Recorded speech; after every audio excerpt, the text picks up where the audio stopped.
said you'd do some work. The kitchen's done. The only thing that hadn't been done are the 2 bathrooms. You could do 1 bathroom now and the other one in 6 months or 7 months. Bathrooms take, maybe a week to 10 days. Most bathrooms don't need permits to be able to do. So keep that in mind, that you're getting their creative mind working so that you guys can sync up together on where you're at in the thought process. And again, when you're working with a buyer showing homes, it is a thought process, bar none. It's a process between 2 people coming to a meeting of the minds. They will say to you, God, you didn't hit it. But nothing is sweeter when they go, you nailed it. Okay, that's when you know you've been listening, and that's when you know that they've also done that. The very next thing you're going to do, how soon can we go see it? That is your next line. As soon as they tell you nailed it, when can we go look at it? It's not going to last. And yeah, this is where you do have to put a little pressure on and kind of press the issue a little bit so that they understand where you're coming from. Okay, you got to tell it to them, you're not the only one looking in this price range and area. They're not going to like to hear that, but it is without a doubt your next must sentence. Okay, and here's where now you have to juggle it. So for those of you that were in, what was it, Ignite number 3, when we did what kind of a closer are you? Was it 3 or 2 or 3? It was one of them, right? Okay, this is where you have to decide where you currently are and where you want to be. This is where you have to make the decision, how hard do you want to close them? And this is only your first close, because you got to get them out there. Your close is your next one, the big one's going to be when you want to get them to write. But you got to cross over that threshold and get them out there so you make that showing appointment, okay? You've got to be able to do that so that they understand what they're looking for. Determine the motivation of your buyer. Okay, what your buyer says and what your buyer does tends to be 2 different things. It's up to us to make sure that we get on the same page so that you're not trying to push them too hard, because the next thing they're going to say is, look, I know you want to get a commission check, but it's my money and I'm not going to be pushed. Okay, those are the clients that you're going to have to realize you're going to be in for the long haul with, because they're going to want to be deliberate, because they're the ones who have been told you never just buy the first house that you see out there. You never, you've got to be able to see at least 20 or 30 properties. Wrong. If it's the right home, don't lose it. Right. Don't lose it. If they go in that direction, you're gonna be up Schitt's Creek. Okay, so it's up to us to be able to make sure that they're in the right price range, that they're in the right area, that the home has the right must-haves. Okay, whether it's 3 or 5. Some people are easy. Some people will just say, I don't care about the home. I have to be in this pocket. We are moving here strictly for the schools. Right. And you find that a lot, like when you're south of the boulevard in Tarzana, or south of the boulevard in Encino, or if you're in Studio City, people want to be in those specific schools. Okay, and schools change, by the way. One of the hottest schools right now in the Valley is Kester Elementary. I can tell, and that's north of the boulevard. I can tell you that was one of the most downgraded or lowest graded elementary schools for the longest time. So if they have young kids, find out the motivation and how much involved are the kids as part of the whole location or school process. Make sure that you talk to them about that. Remember, the more people love to talk about themselves, they will talk and talk and talk how much they want to be able to, how much they'll be able to push the envelope to really come clean on what they're looking for. Yeah. Okay, I have on one of my listings right now, I have a buyer. They love the unit, but they're going to lose out on it. And I've even said that we would do a longer escrow because they're getting money through a stock payout after the holidays. but I have another buyer that just came in over the weekend that's ready to go. So that their agent has been dragging his heels for about 2 weeks now, and they're going to lose out on this unit, and there's nothing I can do about it. So you want to make sure What did you say? that when you're lining up these properties, get it for them. They might tell you which one they really want to see first and foremost. Okay? Don't you be the one to play that game. So you're getting prepared to show. You've sent them the properties. You're moving along. Yeah. What's the most important thing to do when you what's the most important thing that you're going to look for as you're setting up your schedule for your shows? It's that most simple question again. Is it still available? Right. So, and even though it says in the MLS it's available, pick up the phone and call the listing agent and say, hey, I'm showing properties on Saturday. My clients really like this one. Do you have any offers? Okay, a good listing agent will be transparent. Okay, you've got other agents saying, no, we don't have anything. And then all of a sudden when you write, yeah, we have 3 other offers. I know it's hard to believe, but agents do lie once in a while. They do. Okay, so don't go off the rails about that.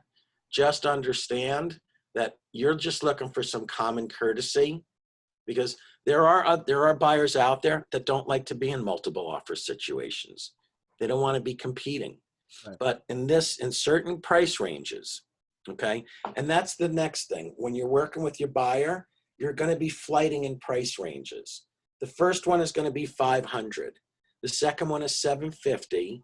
The next one is 9, then 1 million, then it jumps to 1.2 million. From 1.2 million, it goes to 1.5 million and then above. Okay, I'm not really sure why those numbers hit the way they do, but years ago it used to be 350, then 475, then 5, then 6.25. So the delta points on pricing continues to change as the market continues to appreciate. Any questions so far? No one? Okay. So you've got, one of the other things is when you're starting to plan out your cycle, make sure that you're not jumping all over. Try and put it in a wheel so that you get to go to the easiest, most direct route rather than jumping back and forth. Because a buyer, quite honestly, is going to get confused. Yeah. You want to make it such that if they're in a specific neighborhood, you want to keep it in that wheel the way it is. Even if it means, that the best house is going to be the last. And I know we touched on that on Friday, how you start to line it up. I never, ever, ever show the favorite one first, because everything else goes downhill after that. You want to kind of build it up where you can do stuff like that.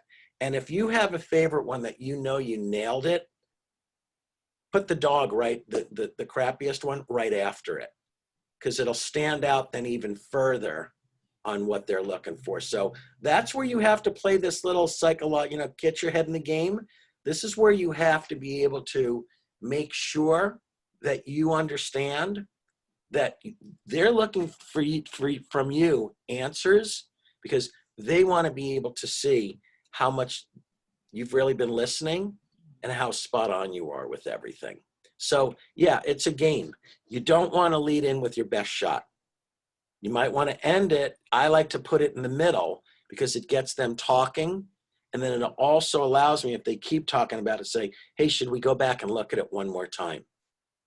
It's vacant, or, we know that we can get back in there. So you want to be able to do that. You want to be able to make sure that at all times you stay focused, laser focused on those must-haves. And your must-haves can be anything from a swimming pool to completely upgraded, to the number of bedrooms, 2-car attached garage, has to be a quiet street or a cul-de-sac, so that you can keep moving it along that way, all right? Because you want to be able to make it such that that's the way you're moving forward on it, okay? Are we all in agreement on that? Okay. Yes. What would be something you wouldn't want to do?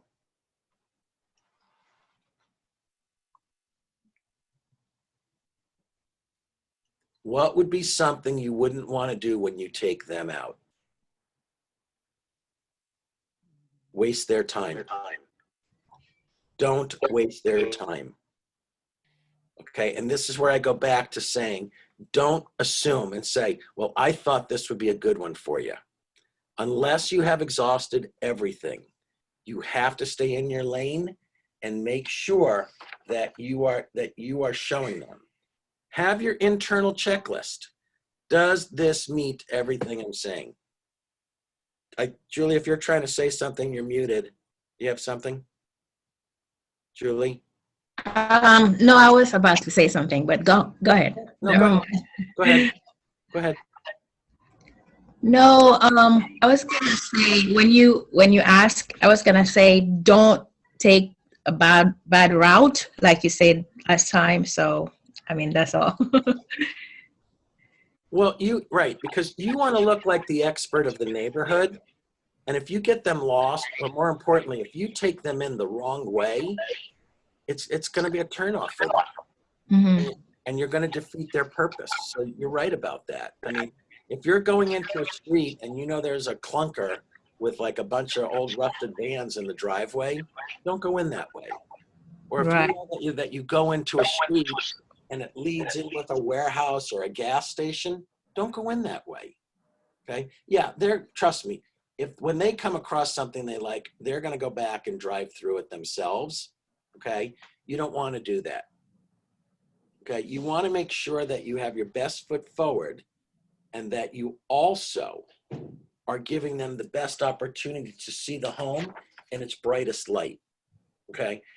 For those of you that do have the section 8, I think page 18 is one of the best pages in all of Ignite, because it really does check off the boxes for your checklist.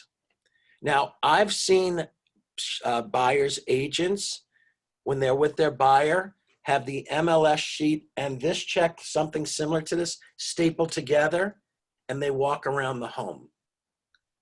Try and get them not to do that, because they're so focused on the checklist, they're not really looking at the home.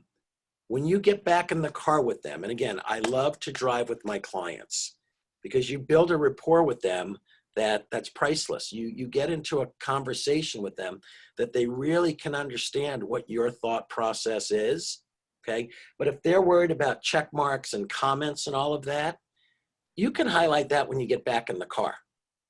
You can highlight that when in between the next two houses, because here's the other thing. They're not then focused. Sorry? Somebody have something they want to say? I was gonna ask you, is it okay now with COVID? Is it safe to put a client in your car rather than meet them there in front of the house? You know, that's a good question. That's a really good question. I mean, look, everyone is masking up. I test every 17 days. I'm really careful. But that's a real, it's all about being safe. And I ask my clients, have you tested? I have no hesitations of talking to people about testing. Okay. That's just me. But yes, I mean, if you're out showing property, it's a delicate subject to ask, because you're going to be pretty close to them when you're in the home as well. Right. So I think, Julie, I think that's a really personal decision that you need to make during this market. I mean, hopefully today is the step forward with us with the vaccine starting. So far everyone seems really psyched up on it, but I think in this market, you have to make sure you're doing safety first, and you have to make sure that you're being safe versus okay. So, yep, Mark. Yeah, I just had a question. When you're going to see these homes, as far as figuring out the right route and this and that, do you want yourself to preview the homes before you go with the client? Do you yourself set up and kind of get an idea? So you're not just running into this home the first time, or? Okay, good question. You know, the MLS gives you, I don't know, 15, 20, 30, 40 photos of a home. In the old days, we used to preview. People are totally wigged out right now because of COVID. You know, there are some people that sellers, they actually leave their home when there's a showing because they don't want to be around anyone else that's breathing in the home. So yes, and now if a house is vacant and it's on lockbox, by all means, I go and preview it. Even today, I do. Okay, but if it's by appointment, and very, very, very few, and I'm one of them, I'm not allowing agents to preview homes right now. There's too much risk. There's too much potential liability. And I tell, you know, I say, look, our photos in the MLS are spot on and indicative of the property. Now, as I said before, some agents have been known to lie. There's one agent out there who I will not name that sticks a pool in to a property that doesn't have a pool. And then you go there and you show the property. Yeah, I know everyone just smoked on that. And then you get there and there's no pool. Okay. Oh my It's God. a lure. Or there are other people that will virtually stage a home. And then when you get there, it doesn't look anything like it because it's all junk, old furniture, or, you know, crapped up. And just some people do that. Yeah. So you have to, on that, Mark, you have to make the decision, but it's very difficult right now for you know, like agents say, let me know when you have a showing, I'll piggyback in off of it. If they can be there and they're willing to wait outside, and then when the showing with the principal's over, if they want to walk through real quick, and if I know that agent and they're on time, then I'll accommodate. Right. I will do that. But in this environment, very, very difficult to set up just a strict preview. It's just, there's too much at stake with, you know, we have to tell people you can't touch anything.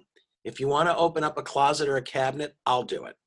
Because by COVID guidelines, anytime anyone touches anything, you have to wipe every doorknob, countertop, whatever down before your next showing. Yeah.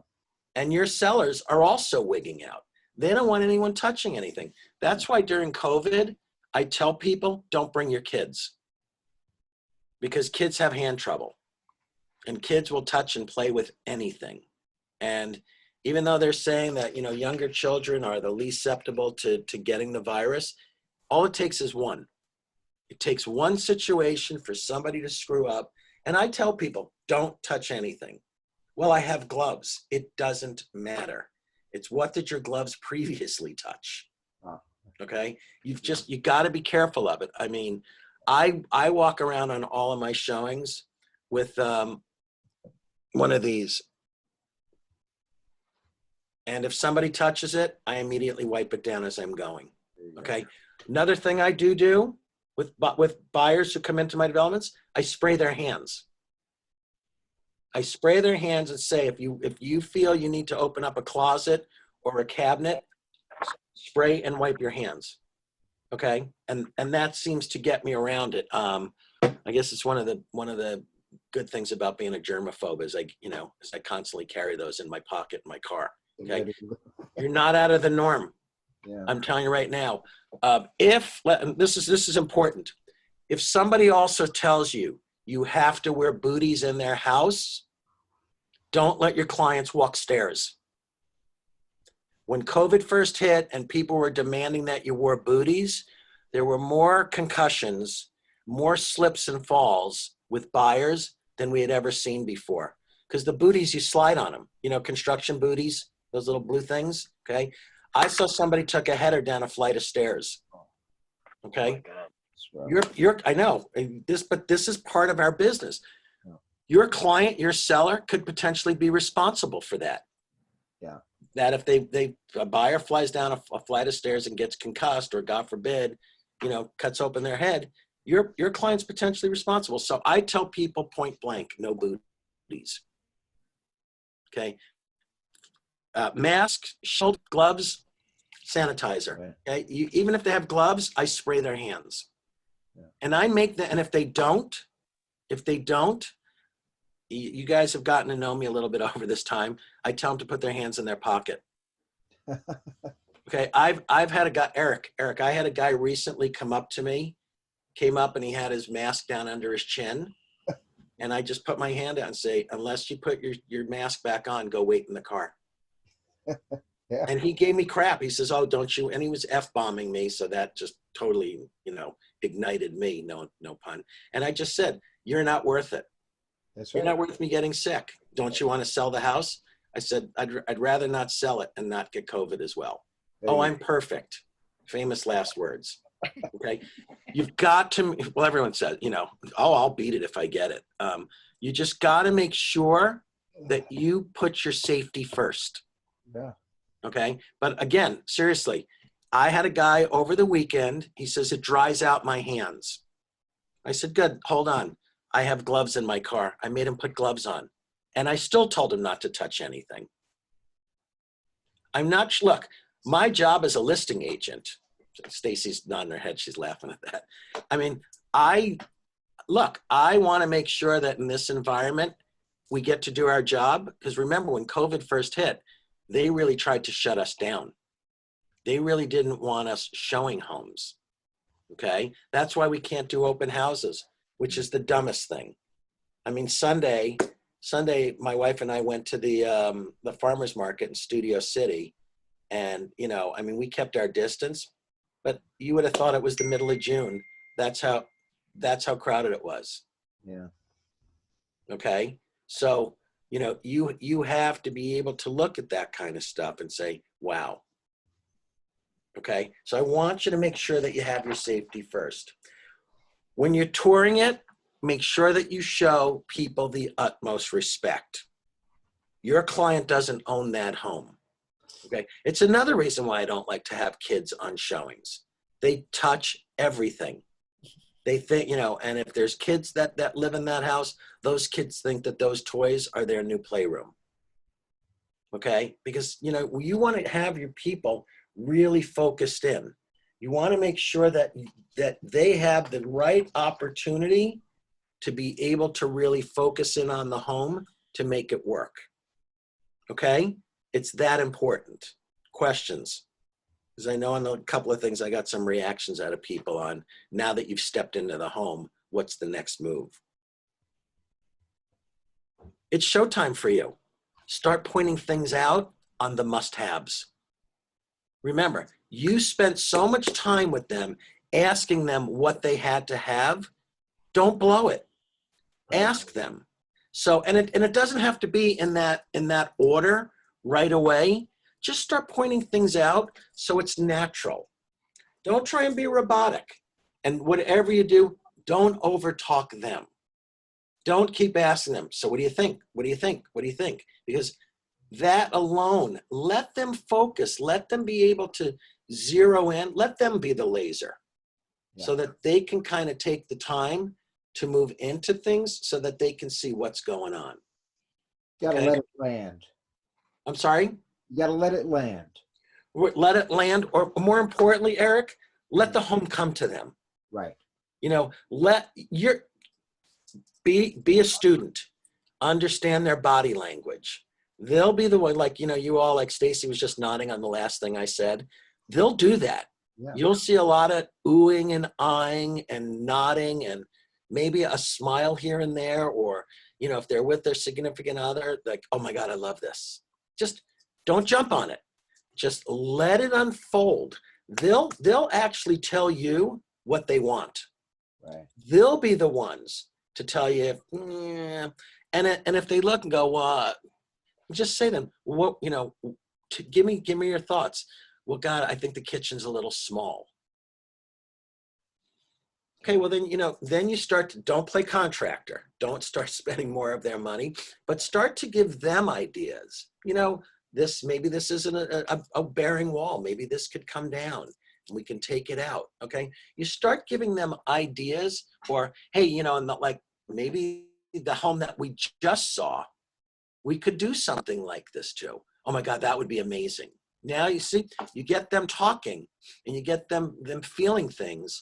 So that way they start to look around. Yeah. You must make sure you have a level of respect for the owner's home. Okay? Remember, they're doing you a favor by letting you come in. Hopefully, you're going to be doing them a favor by writing an offer. And more importantly, an accepted offer. Writing offers is great, but I'm all about getting accepted offers. Okay? So we want to make sure that if the buyer, your buyer's little monsters went around and created havoc, that everything is put back in place the way it was. There has to be common courtesy and respect going both ways to make sure of that. I always leave a business card, always, when I show. It's old school, but it is a common courtesy to leave your card when you're doing it. And then when you've walked out, then you can ask the question, so what'd you think? I know it met 3 of the 5 big ones, but maybe with the yard, maybe if you take out some of those bushes over there, there'll be more grassy area for the kids, or we'll have more of an opportunity for that. Okay. But you always want to make sure then that you redirect the conversation and thoughts and ideas and questions back to the client. Okay. Go back to the client to make sure that it's all about them. At this point, it's not about you. And I know you're getting antsy, and I know your adrenaline rush is like, oh boy, I'm getting close. You're not close until they say, I want this house. Okay, so let them keep talking about what they want to be able to do. Recognize, as I said, recognize the signals. If they want to get in and out, or they're like, they'll believe me, they'll give you an idea where they want to be. Yeah. But the more positive vibes that you pick up on this, the closer you're going to get to writing. And that's really what you want to be able to do. Mark? Yep. This might be jumping ahead, but I was just curious. Let's say they go gaga for it. Mm-hmm. Is it all later that you present an official offer, or do you sometimes pull aside the agent and have a small conversation to kind of feel out what's going on with the house? Is that taboo, or is that something you do? 2 ways you can go. I go the second way.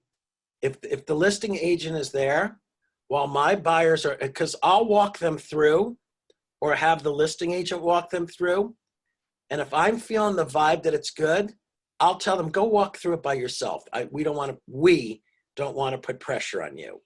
Now you've alerted the listing agent, I'm feeling something here. The moment your clients walk away, say, so still no offers? And then I ask the question, so what do you think it's going to take? If it's a brand new listing, you know that it's going to be at least full price. If it's been on the market a little bit, a good agent like me that's transparent will say, look, we've had a couple of low offers. He really wants his price. So what do you think? Well, we're at $1,249,000, but I know at 2.45, he'll sign off. But if you say something like that, you better make sure that your client will sign off, because you're only as good as your word. Okay. So yeah, when you have that conversation, Mark, you're not getting ahead of yourself. You're now starting the negotiating the game, because when you walk out and your client says, we want it, and let's just say it's listed for $1 million. Should we start at 9?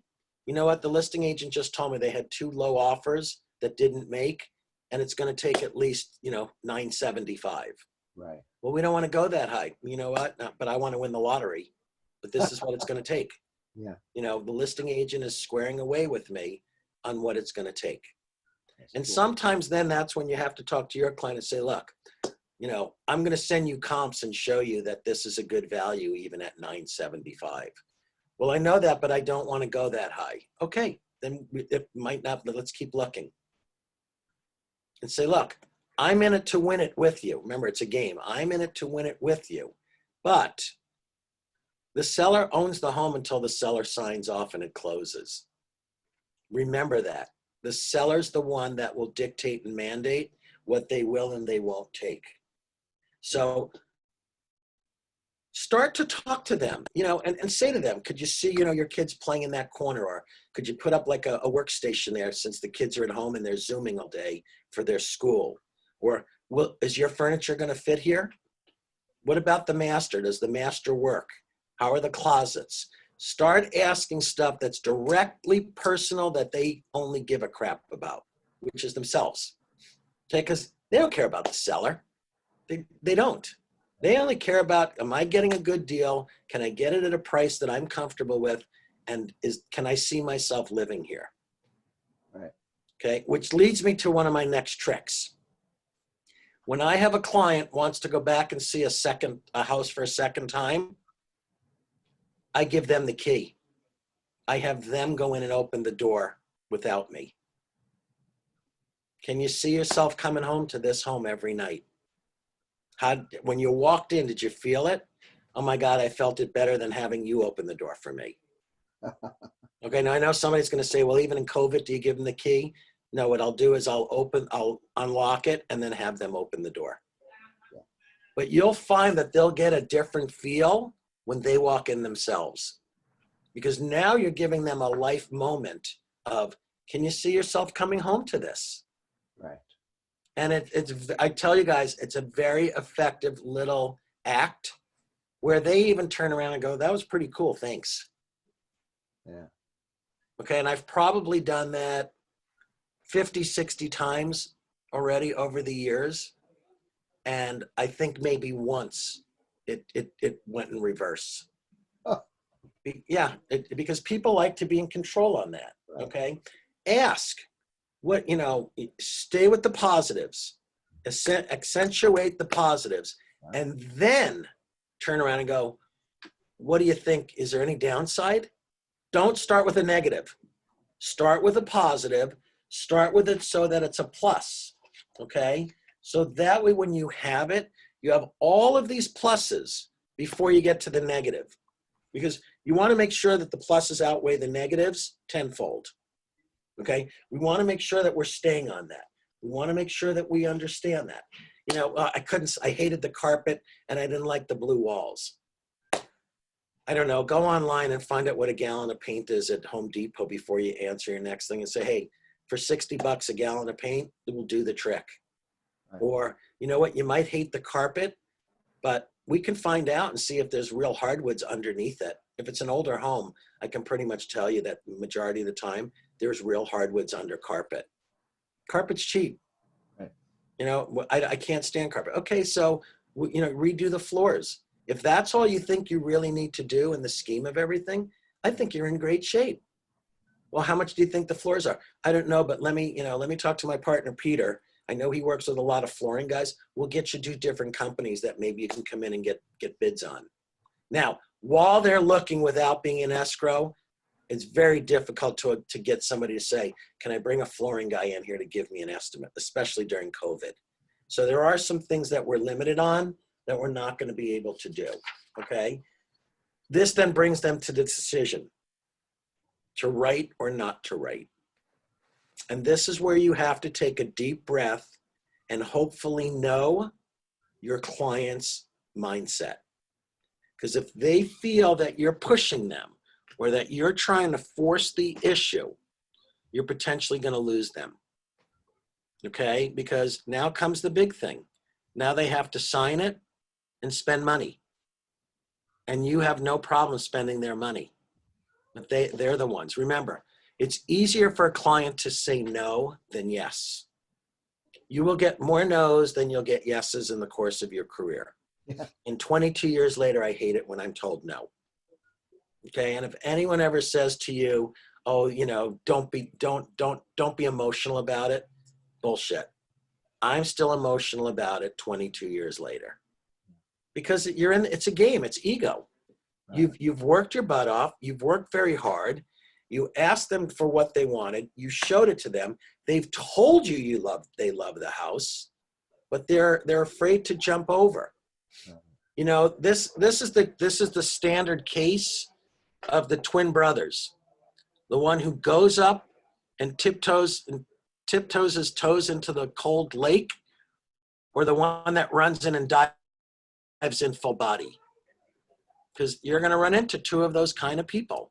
Those that jump in with both feet and those that go in to test the water with their toes. You have to make that decision. How do I potentially help them? Peter, I have a quick question. Yep. Now that you can get your DocuSign on cell phones, Mhm. say come out to the driveway, okay, let's make an offer right away, or do you say let's go back to the office and let's go through the contract? How fast do they say, they want to make an offer, they don't want to lose it? Do you recommend go ahead and do it through the cell phone, or do you? No, I recommend, because I don't want you missing anything. And as a newer agent, how familiar are you with the contract the first go around? Right. Plus, you're going to want to have for those of you in the training program, you're going to want your training director, your partner, to make sure that they look over the contract the first couple of times, because the last thing you want to do, Charlene, is miss a box, or you think that you hit it on the phone and it doesn't imprint. And one of them that's very, very common is who pays escrow. You want to make sure that the buyer and seller, both boxes are paid and they each pay their fees respectively. But if that doesn't imprint and it just says that the buyer is paying escrow, you could be saving the seller tens of thousands of dollars. Yeah. Yes, I'm a little reluctant to just go ahead and go through and DocuSign through this. So I wanted to go back and let's print out everything so I can read everything. Well, yeah, and the other thing is, you know what?